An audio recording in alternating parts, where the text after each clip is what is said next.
wabarakatuh. Sebelumnya saya Muhammad Bajapatir. Saya Kakak Putri Sonaga. Di sini kami akan menjelaskan tentang anggaran politik mengenai dana desa. Lanjut. Dan ini anggota kelompok kami ada Muhammad Ridho, Abdul Maulana dan Mifa Asri. Next. Nah, pertama dari perspektif teknis TPA dulu atau efektivitas, apakah dana desa itu sudah mencapai tujuannya? Nah, dana desa sebagian besar sudah mencapai tujuannya, terutama dalam pembangunan infrastruktur seperti jalan, jembatan, dan irigasi yang meningkatkan akses dan aktivitas ekonomi desa. Namun, efektivitasnya dalam pemberdayaan ekonomi masyarakat dan kemandirian desa belum optimal. Nah, jadi dalam pandangan CBA ini, ketika ditanya apakah sudah berjalan, tentu sudah, karena ini juga untuk pembangunan jalan, akses desa dan lainnya. Seperti pembangunan infrastruktur meningkat, efisiensi penggunaan dana masih lemah, pemberdayaan ekonomi dana desa belum optimal. Next, Mike. Nah, dari nomor 2, perspektif politiknya bagaimana dana desa ini dipengaruhi oleh kepentingan elit lokal. Yang pertama, dana desa ini sebagai alat kekuasaan politik yang mana bagi kepala desa dan elit lokal ini, dana desa bukan hanya sumber pembangunan, tetapi juga sebagai alat untuk mempertahankan kekuasaan dan pengaruh dari politik tersebut. Lalu ada praktik nepotisme dan patronase politik. Nah, kepentingan politik ini sering memunculkan praktik nepotisme dan patronase dalam pengelolaan dana desa.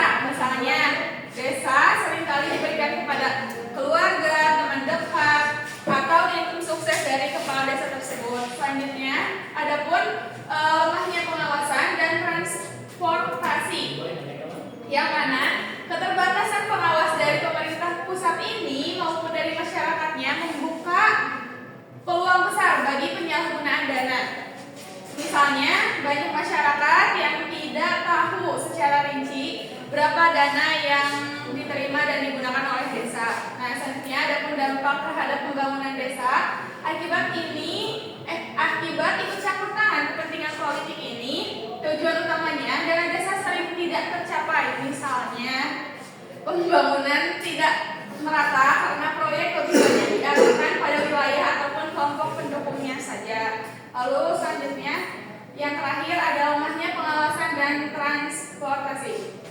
Dalam konteks politik lokal, dana desa juga menciptakan ketergantungan antara masyarakat dan elit desa. Misalnya, warga yang menerima bantuan dari program desa cenderung berutang budi kepada kepala desa, ataupun pada saat pemilihan kepala desa banyak masyarakat yang terdorong memilih kepala desa tersebut bukan karena kinerjanya, tetapi karena rasa terima kasihnya.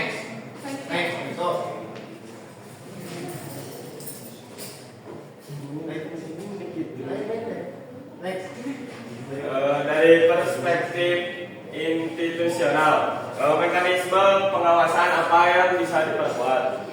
Dari perspektif institusional, pengawasan dana desa bisa diperkuat dengan melibatkan berbagai pihak dan memperbaiki sistem yang ada. Pemerintah daerah, khususnya kecamatan dan inspektorat, perlu menjalankan fungsi pengawasan secara aktif, bukan hanya sebagai formalitas.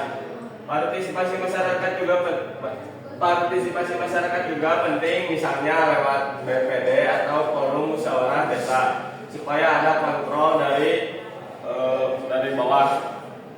Nah, transparansi anggaran harus ditingkatkan dengan membuka informasi secara jelas dan mudah diakses. Selain itu, audit rutin dari lembaga pengawas serta penggunaan sistem pelaporan digital bisa memperkecil peluang penyelewengan dan meningkatkan akuntabilitas pengelolaan dana.